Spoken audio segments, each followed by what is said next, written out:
अस्सलामु अलैकुम वरहमतुल्लाहि वबरकातुहू नहमदुहु व नुसल्ली अला रसूलिहिल करीम अम्मा बादु फ़अऊज़ु बिल्लाहि मिनश शैतानिर रजीम बिस्मिल्लाहिर रहमानिर रहीम। अल्हम्दुलिल्लाह, आज कस्ट नंबर 228 में आपके मसाइल और उनके हल के साथ एक मरतबा फिर मैं आपके दरमियान। मसला नंबर 1, सऊदी अरब से मुहतरम हैदर अली साहब ने सवाल किया है कि ख़वातीन का कब्रिस्तान जाना कैसा है।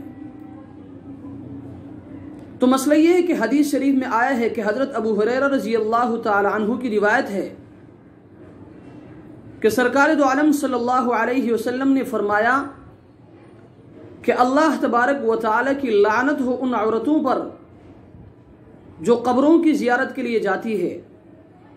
बाज़ हज़रात इस हदीस की बिना पर औरतों के कब्रिस्तान जाने को हराम करार देते हैं और बाज़ हज़रात के नज़दीक मकरूह हैं और बाज़ हज़रात के नज़दीक औरतों का कब्रिस्तान जाना जायज़ है, बशर्ते कि कोई खिलाफ शरअ काम न करे।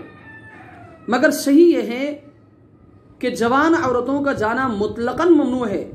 बूढ़ी औरतें अगर बापर्दा जाएं और वहाँ जाने के बाद कोई खिलाफ शरअ काम न करे तो उनके लिए जायज़ है।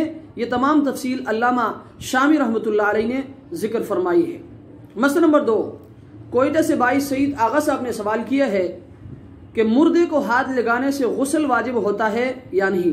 उनका कहना यह है कि बाज़ लोग कहते हैं कि मुर्दे को हाथ लगाने से गुस्ल वाजिब हो जाता है और मुर्दे को उठाने से वुज़ू वाजिब हो जाता है। आया ऐसा है या नहीं? तो मसला ये कि हज़रत लुधियानवी रहमतुल्लाह अलैह ने आपके मसाइल और उनके हल में लिखा है कि जहाँ तक मुझे मालूम है कि मैयत को हाथ लगाने से किसी के नज़दीक भी गुस्ल वाजिब नहीं होता। एक हदीस में है कि जिसने मैयत को गुस्ल दिया वो गुस्ल करे और जो मैयत को उठाए वो वज़ू करे। मगर इसकी सनद में मुहद्दिसीन को कलाम है और फुक़हाए उम्मत ने इस हुक्म को इस्तिहबाब पर महमूल किया है।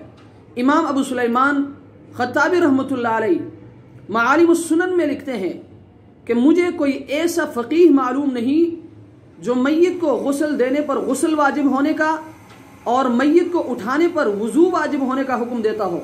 बहरहाल मुर्दे के जिस्म को हाथ लगाने के बाद गुस्ल या वुज़ू वाजिब नहीं होता, सिर्फ हाथ धो लेना काफ़ी है। आपके मसाइल और उनका हल जिल्द नंबर 4 सफ़ा नंबर 294। अल्लाह तबारक व तआला हमें इन मसाइल को समझने की तौफ़ीक़ अता फ़रमाए। व आखिर दावाना अनिल हम्दुलिल्लाहि रब्बिल आलमीन।